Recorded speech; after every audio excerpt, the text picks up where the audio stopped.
ഈ വീഡിയോയിൽ നമ്മൾ തയ്യാറാക്കാൻ പോകുന്നത് ചക്ക ടിക്കിയാണ്. ചക്ക ടിക്കി തയ്യാറാക്കാനായിട്ട് നമുക്ക് ആദ്യം ചക്ക വേവിച്ചെടുക്കുകയാണ് വേണ്ടത്. അതിനായി ഒരു പാത്രം എടുത്തതിന് ശേഷം അതിലേക്ക് കുരു കളഞ്ഞ് എടുത്തിട്ടുള്ള ചക്കച്ചുളകൾ ഇട്ട് കൊടുക്കുക. ആവശ്യത്തിന് വെള്ളവും ചേർത്ത് നന്നായിട്ട് മൂടി വെച്ച് വേവിച്ചെടുക്കുക. ചക്കച്ചുളകൾ നന്നായിട്ട് വെന്ത് കിട്ടിയിട്ടുണ്ട്. ഇനി നമുക്കതൊരു ബൗളിലേക്ക് ഇട്ട് നന്നായിട്ട് കുഴച്ചെടുക്കാം. ഈ കുഴച്ചെടുത്ത ചക്കച്ചുളയിലേക്ക് നമ്മൾ ചേരുവകൾ ഓരോന്നായിട്ട് ചേർത്ത് കൊടുക്കുക. വല്യുള്ളി ചെറുതായി അരിഞ്ഞത്,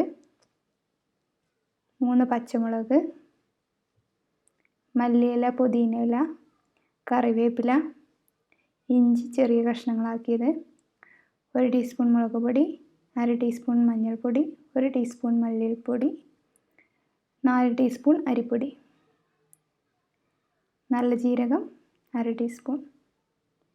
ഇനി നമുക്കിതൊക്കെ നന്നായിട്ട് കുഴച്ചെടുക്കാം. ആവശ്യത്തിന് ഉപ്പ് കൂടി ചേർത്ത് കൊടുക്കുക. നന്നായിട്ട് മിക്സാക്കി എടുക്കുക. ഇതിൽ നമ്മൾ ചേർത്തിട്ടുള്ള മല്ലിയിലയും പുതിനയിലയും ഓരോരുത്തരുടെ ഫ്ലേവറിൻ്റെ ഇഷ്ടത്തിനനുസരിച്ച് നിങ്ങൾക്ക് കൂടുതലായിട്ടും കുറവായിട്ടും ചേർത്ത് കൊടുക്കാം. നമുക്ക് ഇത് ഒരു ഷേപ്പിലാക്കി എടുക്കാം. നമ്മൾ കട്ട്ലേറ്റിൻ്റെ ആ ഷേപ്പിലാണ് ഉണ്ടാക്കിയെടുക്കുന്നത്.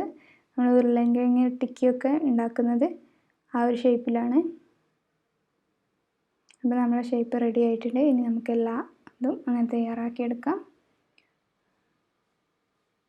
ഇനി നമുക്കിത് എണ്ണയിൽ പൊരിച്ചെടുക്കാം. പൊരിക്കാനായിട്ട് നമുക്ക് പാൻ ചൂടാക്കി അതിലേക്ക് വെളിച്ചെണ്ണ ഒഴിച്ചു കൊടുക്കാം.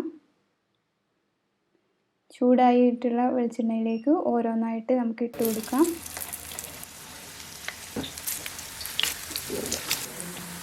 ഒരു പകുതി ഓളം ടിക്കിയിലെ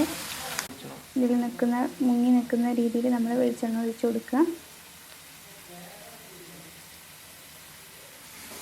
അപ്പോൾ നമ്മൾ ഒരു സൈഡ് വെന്ത് വന്നിട്ടുണ്ട്. ഇനി നമുക്ക് മറിച്ചിട്ട് കൊടുക്കാം. ചക്ക കൊണ്ട് വളരെ പെട്ടെന്ന് തന്നെ തയ്യാറാക്കാൻ പറ്റുന്ന ഒരു ടേസ്റ്റി ആയിട്ടുള്ള പലഹാരമാണ്. അപ്പോൾ നമ്മുടെ ടിക്കി റെഡി ആയിട്ടുണ്ട്. ഇനി നമുക്കിതൊരു പ്ലേറ്റിലേക്ക് മാറ്റാം. എല്ലാവരും വീട്ടിൽ ട്രൈ ചെയ്ത് നോക്കണം. നിങ്ങളുടെ അഭിപ്രായങ്ങൾ കമൻറ്റ് ചെയ്യുക. ഈ വീഡിയോ ഇഷ്ടപ്പെട്ടെങ്കിൽ ലൈക്ക്, ഷെയർ, സബ്സ്ക്രൈബ്.